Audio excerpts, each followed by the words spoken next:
Hello everyone, welcome to my YouTube channel. जैसे कि कल हमने क्लास 7 की साइंस स्टार्ट की थी, जिसमें हमने फर्स्ट चैप्टर के फर्स्ट और सेकंड पेज को कंप्लीट किया था। आज हम थर्ड पेज जो किया स्टार्ट करने जा रहे हैं। Okay, now let's start. कल हमने फोटोसिंथेसिस प्रोसेस के बारे में रीड किया था कि फोटोसिंथेसिस प्रोसेस कैसे होता है। वो सारा हमने डीपली एक्सप्लेन किया था, डीपली आपको समझाया था। उन 2 पेजेस में से क्या क्या क्वेश्चंस बन रहे हैं हमने कल वो भी देखा था। तो आज हम थर्ड पेज स्टार्ट करने जा रहे हैं। ओके जी, जहाँ पे स्टार्ट करते हैं ये ब्लू वाले बॉक्स से। Sorry.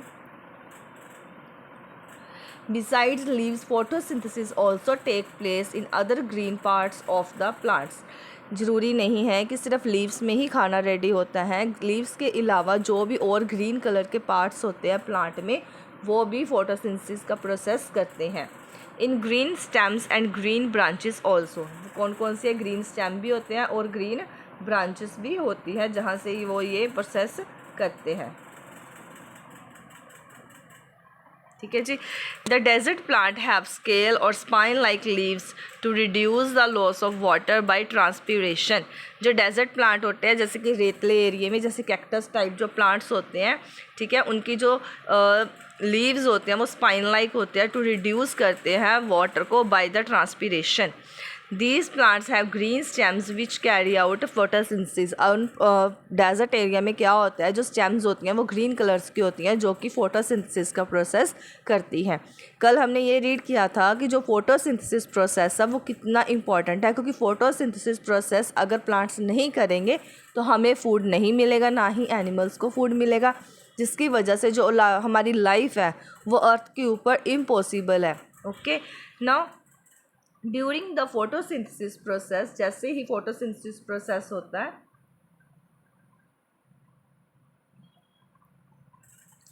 During the photosynthesis chlorophyll containing cells of leaves. जब फोटोसिंथेसिस होता है तो क्लोरोफिल क्या करता है, कंटेन करता है सेल्स ऑफ लीव्स। लीव्स के जो सेल्स होते हैं उनको कंटेन करते हैं in the presence of sunlight, sunlight की प्रेजेंस में। तो कार्बन डाइऑक्साइड और वाटर, ये इन दोनों को यूज़ करता है सिंथेसिस के लिए। और ये जो प्रोसेस होता है उसको एक इक्वेशन में भी रिप्रेजेंट किया जाता है। ठीक है जी। अब देखो, उन्होंने बोला diagram of showing the photosynthesis process. ये देखो, ये फोटोसिंथेसिस प्रोसेस है। ओके, ये देखो, ये लाइट एनर्जी आ रही है, यहाँ पे कार्बन डाइऑक्साइड हम ले रहे हैं। जब लाइट लीव्स के ऊपर पड़ती है तो क्या होता है, यहाँ पे अभी बोला ना कि स्टोमेटा होते हैं, तो स्टोमेटा क्या करते हैं, वो गैसेस को एक्सचेंज करते हैं, कार्बन डाइऑक्साइड को अंदर लेके जाते हैं, ऑक्सीजन को बाहर निकालते हैं। और ये क्लोरोफिल क्या होता है, ये लीव्स के ऊपर पड़ा होता है। ठीक है, जैसे कि ये देखो, क्लोरोफिल लीव्स के ऊपर होता है। वाटर और मिनरल्स, ये देखो रूट्स के पास है।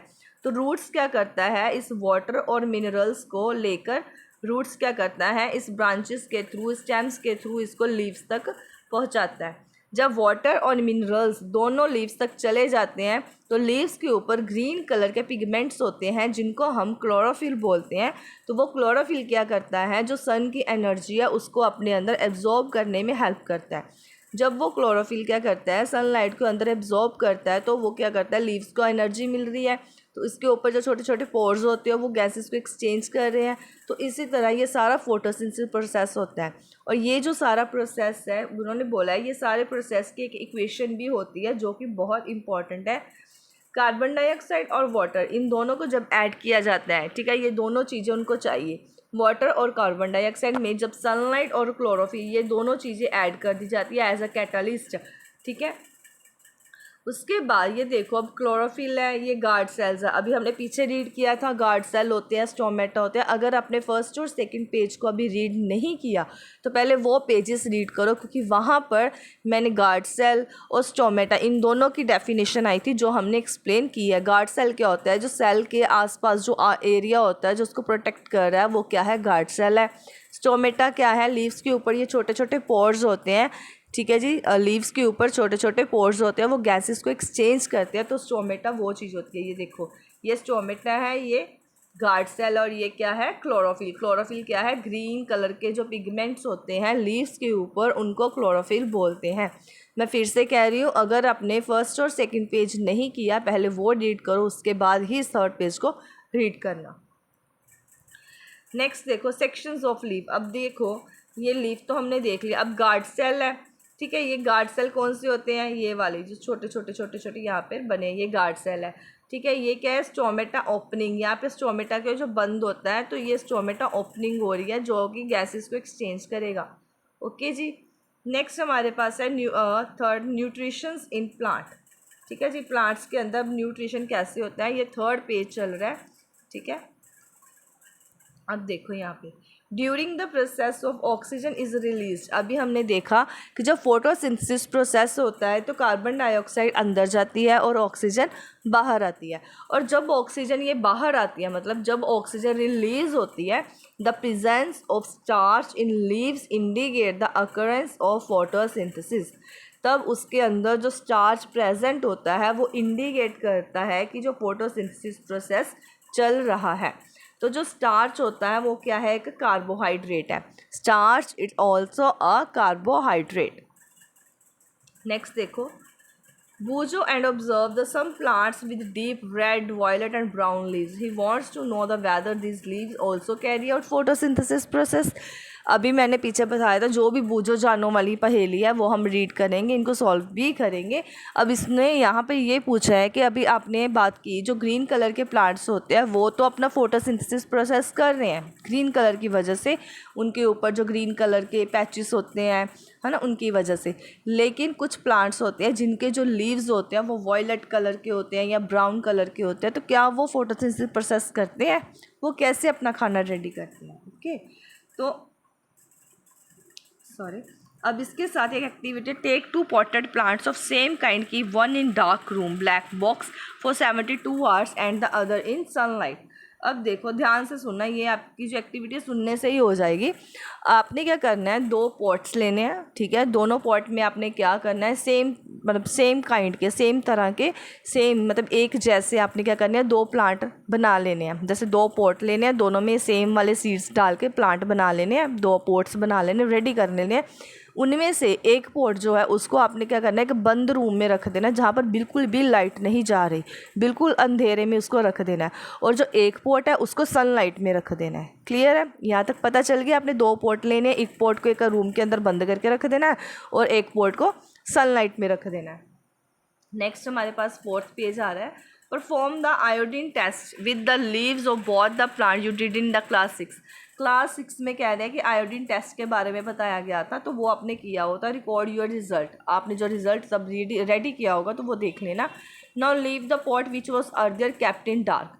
अब देखो आपने क्या करना है, एक रूम को एक पॉट को अपने डार्क रूम में रख दिया, in the sunlight for 3-4 days and the perform the iodine test again on its leaves.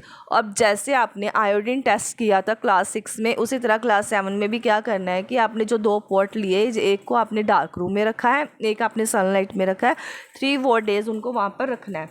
तो 3-4 days रखने के बाद आपने उसके क्या करना है, आयोडीन टेस्ट उन लीव्स के ऊपर दोबारा करना है। आपकी जो भी ऑब्जर्वेशन आएगी, जो भी आप उस पर ऑब्जर्व करोगे, जो भी आप नया देखोगे, उसको टेस्ट करके उसको अपनी नोटबुक पे नोट डाउन कर लेना है। The leaves other than green also have the chlorophyll. The leaves other than green also have chlorophyll. The large amount of red, brown and other pigments mask the green color. अब देखो बूझो पहेली जो भी हम कर रहे हैं, पहले भी हमने 2 बूझो पहेली की थी, उनके आंसर्स भी उसी के अंदर आ गए थे। अब हमने एक रीड किया है, बूझो पहेली में आया था कि जैसे ग्रीन कलर के प्लांट्स अपना खाना खुद रेडी कर रहे हैं, क्या रेड और जो वॉयलेट कलर के होते हैं वो भी अपना खाना खुद रेडी करते हैं, उनमें भी क्लोरोफिल होता है। तो उन्होंने बोला है यस, जैसे ग्रीन कलर के लीव्स अपना खाना खुद रेडी करते हैं, उनमें क्लोरोफिल होता है, उसी तरह दूसरे लीव्स में भी होता है। The large amount of red, brown and other pigment mask the green colour. अब ये देखो उन्होंने नीचे शो भी किए हैं, उन्होंने कहा सबसे ज़्यादा रेड कलर के लीव्स, ब्राउन कलर और ग्रीन कलर में पिगमेंट्स होते हैं, और ये भी अपना खाना क्लोरोफिल की हेल्प से अपना खाना रेडी करते हैं। ये हो गया हमारा बूझो पहेली का एक आंसर हो गया, ठीक है। Photosynthesis take place in this leaves also. उन्होंने कहा है सभी लीव्स में ही ये काम होता है क्योंकि सब में क्लोरोफिल होता है और सबसे ज़्यादा क्लोरोफिल। अब देखो ये वाला क्वेश्चन बन गया, मैंने बोला था ना हम क्वेश्चंस भी करेंगे साथ साथ। अब ये क्वेश्चन बन गया कि सबसे ज़्यादा क्लोरोफिल जो पिगमेंट किस कलर में होती है, रेड, ब्राउन और ग्रीन कलर में होता है, ठीक है जी। अब देखो ये सारे लीव्स उन्होंने दिए, ये सारे लीव्स चाहे ये येलो कलर है, वॉयलेट है, सॉरी वॉयलेट कलर है, या ब्लू कलर है, पिंक कलर है, येलो कलर है, तो सारे क्या कर रहे हैं, सब में क्लोरोफिल है और सब अपना खाना रेडी कर रहे हैं, ठीक है जी। सब में फोटोसिंथेसिस प्रोसेस होता है, चाहे वो किसी भी कलर का लीव हो। क्लियर? उन्होंने बोला leaves of various colours. Okay, now next, you often see slimy green patches in ponds or stagnant water bodies। stagnant water bodies, stagnant क्या होता है? आप देखो stagnant water bodies means जो भी आप छोटी छोटी झीलें देखते हो या ponds देखते हो, छोटे छोटे छप्पर देखते हो, तो वहाँ पे आप देखते हो जो पानी खड़ा होता है एक जगह पे, बस ऐसे ही रुका रहता है, तो उसके ऊपर आप देखते हो ग्रीन कलर के पैचेस आ जाते हैं जिनको हम काई बोलते हैं, ठीक है। आपने देखा होगा ना, जैसे एक गाँव में या कहीं भी छप्पर लगा होता है तो उसके ऊपर ग्रीन कलर की परत सी आ जाती है, ग्रीन कलर के पैचेस आ जाते हैं। These are generally formed by the growth of organism is called algae. वो जो ग्रीन कलर के पैचेस होते हैं जो स्टेगनेंट वाटर बॉडीज़ में आते हैं, मतलब खड़े हुए पानी में आते हैं, उनको हम क्या बोलते हैं? एल्गी बोलते हैं, जिनको हिंदी में काई बोलते हैं। क्लियर? ये ग्रीन कलर के जो पैचेस होते हैं उनको एल्गी बोला जाता है। Can you guess the algae are green in colours? आप ये गेस कर रहे हो कि जो एल्गी होती है वो ग्रीन कलर की ही क्यों होती है, ठीक है। हमने मोस्टली देखा भी है, ये आप आम देखते होंगे, कहीं भी पानी खड़ा हुआ है, चाहे पॉन्ड्स है, छोटा सा रिवर है, कहीं भी आप देखते हो तो उसके ऊपर ग्रीन कलर के पैचेस की लेयर बन जाती है, तो उसको एल्गी बोलते हैं। तो उन्होंने बोला कि इनको ये जो एल्गी होती है ये ग्रीन कलर की क्यों है?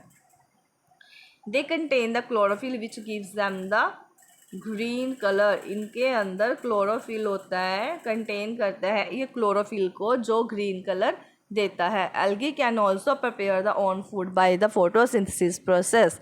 ये ग्रीन कलर जो होता है ये भी क्लोरोफिल होता है, और ये जो एल्गी है वो भी अपना खाना फोटोसिंथेसिस की प्रोसेस की हेल्प से रेडी करते हैं। Synthesis of plant food other than carbohydrates। Synthesis of plant food other than carbohydrates। Synthesis कैसे होता है जो plants का food other than carbohydrates? You have just learned that plant synthesis carbohydrates through the process of photosynthesis। अभी आपने यही सिर्फ read किया है कि जो ग्रीन प्लांट होते हैं वो अपना खाना खुद रेडी कर रहे हैं, उनको फोटोसिंथेसिस प्रोसेस बोलते हैं। ओके, तो नेक्स्ट क्या है? The carbohydrate are made of carbon and carbohydrate से होता है जो हाइड्रोजन और ऑक्सीजन इन दोनों से बना है, सॉरी इन दोनों में से नहीं, इन तीनों से बना है, कार्बन, हाइड्रोजन एंड ऑक्सीजन से। कार्बोहाइड्रेट्स कहाँ से बना है? अब ये भी क्वेश्चन बन गया है, जो कार्बोहाइड्रेट्स है किस चीज़ से बना है? कार्बन, हाइड्रोजन एंड ऑक्सीजन से बना है। These are use to synthesis other component of food such as proteins and fats. ये भी यूज़ किए जाते हैं सिंथेसिस प्रोसेस के लिए, जिस तरह प्रोटीन और फैट्स को भी यूज़ किया जाता है।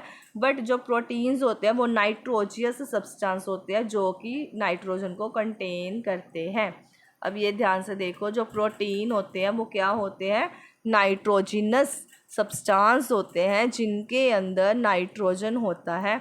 Where do the plants obtain nitrogen? अब यहाँ पे क्वेश्चन पूछ लिया गया है कि जो प्लांट्स होते हैं वो नाइट्रोजन कहाँ पर रेडी करते हैं, या इनके अंदर कहाँ से ऑब्टेन होती है नाइट्रोजन।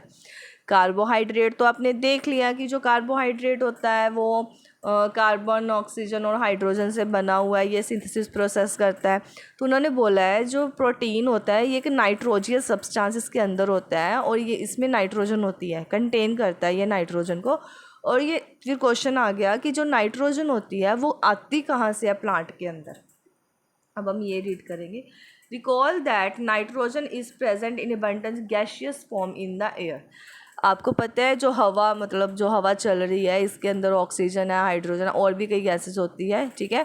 तो उसके अंदर नाइट्रोजन भी पाई जाती है हवा के अंदर ही, ठीक है। How ever the plants can not absorb nitrogen in this form. Soil has certain bacteria that convert the gas nitrogen into usable form of release into the soil।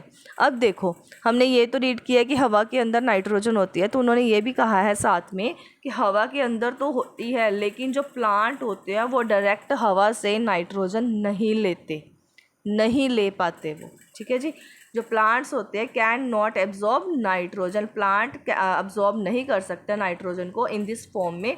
जो सॉइल होती है उसके अंदर क्या होती है, बैक्टीरिया होते हैं जो क्या करते हैं, इसको कन्वर्ट करते हैं नाइट्रोजन को usable and release it into the soil.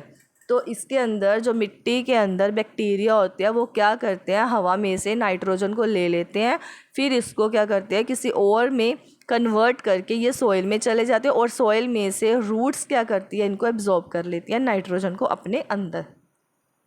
And these absorbed by the plants along with the water. जो वाटर, जो सॉइल में जब नाइट्रोजन चलेगी, जब सॉइल में चलेगी, सॉइल में ऑलरेडी वाटर भी है, तो वाटर क्या करता है, वाटर की हेल्प से ये जो नाइट्रोजन होती है वो प्लांट के अंदर एंटर कर जाती है। Also, you might have seen farmers adding the fertilizers rich in nitrogen to the soil.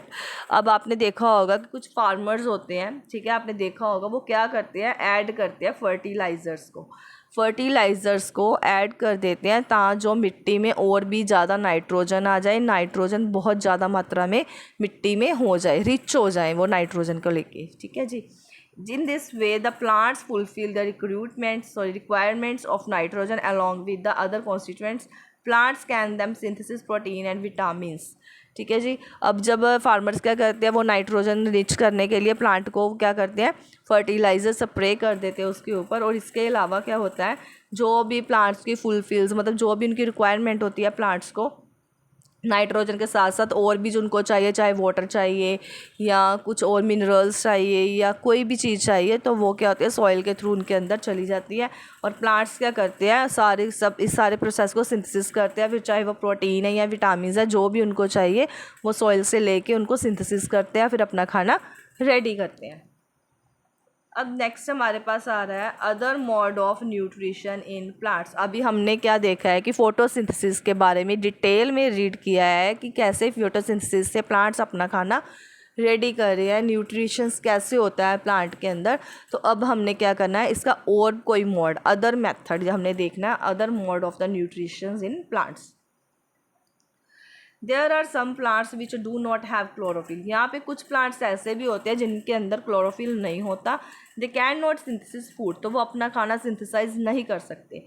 How do they survive and from where do they derive the nutritions.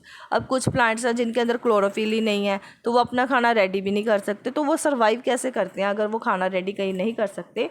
तो जैसे like humans and animals, such plants depend on the food produced by the other plants. जैसे animals और humans plants के ऊपर depend करते हैं, इसी तरह कुछ प्लांट्स भी हैं जो किसी और के ऊपर डिपेंड करते हैं अपने खाने के लिए। अब इसमें कौन से प्लांट्स आते हैं, that is they use the heterotrophic mode of nutrition. देखो, जब हमने चैप्टर स्टार्ट किया तो हमने दो चीज़ें रीड की थी, एक तो ऑटोट्रॉपिक और हेट्रोट्रॉपिक। ऑटोट्रॉपिक वो होते हैं जो अपना खाना खुद रेडी करते हैं, हेट्रोट्रॉपिक वो होते हैं जो अपने खाने के लिए दूसरे के ऊपर डिपेंड करते हैं। तो इसमें यहाँ पर ह्यूमंस और जो एनिमल्स है वो हेट्रोट्रॉपिक है, क्योंकि अपना खाना वो खुद रेडी नहीं कर सकते, वो उनको डिपेंड होना पड़ता है। इसी तरह उन्होंने कुछ प्लांट्स के बारे में बताया है, कुछ प्लांट्स भी ऐसे हैं जो अपने खाने के लिए दूसरे के ऊपर डिपेंड हो रहे हैं। Look at the figure 1.5. Do you see the yellow very branch structure twining around the stems and branches of a tree? This is plant is called cascata. अब ये ध्यान में रखना, ठीक है, कैस्कटा को, ये क्वेश्चन आपको आएगा, चाहे एमसीक्यू बन के है। कैस्कटा को अमरबेल भी बोलते हैं। तो उन्होंने कहा है कि आप 1.5 फिगर देखो, ये देखो 1.5 फिगर, आई थिंक यही है। इसको हम पहले थोड़ी सी छोटी कर लेते हैं आपको दिखाने के लिए। अब देखो, ये आपने देखो, ये है 1.5 फिगर है, ये येलो कलर है, ये ब्रांचेस है, ये देखो कितनी सारी ब्रांचेस आ रखी हैं, ठीक है। तो ये आपने अभी देखा, ये कैस्कटा है जिसको हम कैस्कटा प्लांट बोलते हैं, क्लियर है। अब ये कैस्कटा को अमरबेल भी बोलते हैं। It does not have chlorophyll, कह रहे इसके अंदर क्लोरोफिल नहीं होता। It take readymade food from the plant on which it is climbing. अब देखो, ये कह रहे हैं कि जो अमरबेल कैस्कटा है ये क्या है, इसके अंदर क्लोरोफिल नहीं होता, ठीक है, इसके अंदर क्लोरोफिल नहीं होता। इसके ये रेडीमेड फूड लेते हैं कहाँ से, इनके ऊपर जो क्लाइंबिंग करती है ना, ये लॉन्ग ब्रांचेस होती हैं, इन्हीं से वो अपना खाना लेते हैं। The plants on which is climbs in is called host. Host कौन होते हैं, जो खाना इनको रेडी करके दे रहे हैं, जिनके ऊपर ये डिपेंड कर रहे हैं, जिनको ये खा रहे हैं, ये होस्ट है, क्लियर है, जो इनके लिए खाना बना रहे हैं। Since it deprives the host of valuable nutrients, कैस्कटा को हम पैरासाइट बोलते हैं। ये क्वेश्चन अब बहुत इम्पॉर्टेंट है, इनको याद रखना है। जो कैस्कटा होता है इसको हम पैरासाइट बोलते हैं, और कैस्कटा का अदर नेम क्या है, अमरबेल। ये भी साथ में याद रखना है। कैस्कटा अमरबेल है जिसको पैरासाइट बोलते हैं। Arvi and other animals also a kind of parasite. ये आपको पता है भी कुछ और एनिमल्स भी ऐसे होते हैं जिनको पैरासाइट बोलते हैं, तो उनको हम रीड करेंगे आगे चलकर। You should think about it and discuss with your teacher. Paheli wants to know the whether mosquito, bedbugs, lice, leech and stuck or blood are also parasites। ये जो जुएँ होती हैं सिर में होती हैं, जो बेड बग्स होते हैं जैसे इनको वो बोलते हैं, जो लक्कड़ खाते हैं, छोटे छोटे मक्खियाँ हैं, तो ये सारे क्या हमारा खून चूसते हैं, तो ये सारे क्या हैं, ये भी पैरासाइट ही हैं। इनके नाम याद रखना कि ये सारे क्या हैं, पैरासाइट है। हैव यू सीन और heard a plant that can eat animals. आपने कुछ प्लांट्स के बारे में सुना है जो एनिमल्स खाते हैं? मैंने तो सुना है, आपने कभी सुना है? आप हम रीड करेंगे। देयर आर फ्यू प्लांट्स, कुछ प्लांट्स ऐसे होते हैं जो इंसेक्ट को ट्रैप करके खाते हैं एंड डाइजेस्ट कर जाते हैं। आप ना देखना, इसकी बड़ी अच्छी ना एक वीडियो भी बनी हुई है। एक ना प्लांट होता है, जैसे उसके जो माउथ होता है ना, उसके वो कंडे जैसा होता है, तो उसके ऊपर अगर कोई भी इंसेक्ट बैठ जाता है वो अपने माउथ को एकदम से बंद कर लेता है, और जो इंसेक्ट उसके अंदर होता है वो उसको डाइजेस्ट कर लेता है, वो ट्रैप कर लेता है उसको इसके उसी टाइम ही। उसका ये pitcher plant, I think plant का नेम नहीं अभी माइंड में आ रहा, तो एक से एक ना प्लांट होता है, ठीक है। ऐसे ही तरह उन्होंने कहा है कि ऐसे कुछ प्लांट्स भी होते हैं जो इंसेक्ट्स को खा जाते हैं, उनको डाइजेस्ट कर लेते हैं। In the not it is it not amazing, such plants में बी ग्रीन और ऑफ सम अदर कलर्स। ये ग्रीन कलर के भी हो सकते हैं, कुछ और कलर्स के भी हो सकते हैं, जैसे हाँ पिक्चर प्लांट है, सॉरी मैंने यहाँ पे देखा नहीं, देखो प्लांट है ना यहाँ पे, तो ये उनका ये माउथ होता है। अगर कोई भी इंसेक्ट इसके अंदर जाएगा ना, तो ये क्या करेगा, अपने माउथ को उसी टाइम ये ऐसे अपने माउथ को, ये क्या करता है उसी टाइम अपने जो माउथ, अगर मान लो कोई इंसेक्ट एंटर हो गया, इसने अपने माउथ को बंद कर देना, तो इसके अंदर जो भी इंसेक्ट होगा ये उसको खा जाएगा, इसको डाइजेस्ट कर लेगा। ये ग्रीन कलर के भी होते हैं, ग्रीन कलर के अलावा और भी कई कलर्स के होते हैं। Okay ji, look at the plant in figure 1.6 that is pitcher plant. Pitcher like or jug like, ये जग ही बना हुआ है, ठीक है। ये देखो ये जो है ये जग ही तो है, ये देखो जग टाइप बना हुआ ना, ये पिक्चर प्लांट है जो जग की तरह बना हुआ। तो ये भी क्या है, इंसेक्टिवर, जो इंसेक्ट्स को खाते हैं इनको इंसेक्टिवर्स कहते हैं, ये भी याद रखना। जो प्लांट इंसेक्ट्स को खाते हैं ना उनको इंसेक्टिवर प्लांट कहते हैं। और apex the lever form a lid, इनके ऊपर जो लिड मतलब ढक्कन जैसी जो बनी हुई है ये ओपन होती है, जब इसके अंदर माउथ के अंदर कुछ चला जाता है ये अपने माउथ को बंद कर लेती है। Inside the picture there are hair, picture में there are hair which are directed down way and when insect land in the picture. जब पिक्चर के अंदर, पिक्चर मतलब क्यों बोला, जो पिक्चर ये घड़ा होता है, ठीक है, जब इनके अंदर कोई इंसेक्ट चला जाता है तो लिड को क्या करती है, क्लोज, या अपने ढक्कन को बंद कर देती है एंड ट्रैप कर लेती है उस इंसेक्ट को। फिर उसके बाद into the hair and the lid close and the insect is trapped. The insect in the digest by the digestive juice. अब जो ये जो जग बना हुआ है छोटा सा, इसके ऊपर एक लिड है, ढक्कन है, जब इसके अंदर इंसेक्ट जाएगा वे अपने ढक्कन को बंद कर देती है, और जो प्लांट होता है सॉरी इंसेक्ट होता है उसको ट्रैप कर लिया जाता है, फिर उसको डाइजेस्ट कर लिया जाता है डाइजेस्टिव जूस के साथ जो इसके अंदर बनते हैं in the pitcher and its nutrients are absorb. अब ये देखो आ गया यहाँ पे इंसेक्ट ईटिंग प्लांट्स, जो प्लांट इंसेक्ट को खाते हैं इनको इंसेक्टिवोर प्लांट कहा जाता है। जो प्लांट्स इंसेक्ट को खाते हैं उनको इंसेक्टिवोर प्लांट कहा जाता है। और it is possible that plants do not get और required nutrients from the soil in which they grow. ये पॉसिबल है कि ये जो प्लांट्स होते हैं ये मिट्टी से कुछ नहीं लेते ग्रोथ करने के लिए, तो इनके बारे में भी हम आगे रीड करेंगे। बोजो is confuse, if the pitcher plant is green and carry out the photosynthesis then why does it feed the insects. अब उन्होंने कहा कि अगर ये ग्रीन कलर का है, इसके अंदर क्लोरोफिल है, तो ये अपना खाना खुद रेडी क्यों नहीं करता, ये इंसेक्ट को क्यों खा रहा है, ठीक है। तो उन्होंने हमारे लिए ये क्वेश्चन रखा है, अब आगे जाके इसका आंसर मिलेगा हमें कि ये ऐसा क्यों कर रहा है, ठीक है जी। अब नेक्स्ट आता है सेप्रोट्रॉफ्स, जो कि हम कल करेंगे। आज हमने 3, 4 और 5 पेज को कंप्लीट किया था, कल हमने फर्स्ट और सेकंड का पेज से डन किया था, आज हमने 3rd, 4 और 5th पेज को डन किया है, क्लियर है जी। अब इसके साथ हमारी वीडियो ख़त्म होती है। अब हम कल मिलते हैं नेक्स्ट पेजेस के साथ। Thank you, have a great day, good luck. आपको वीडियो अगर अच्छी लगे then please subscribe my channel and like this video. Thank you, have a great day.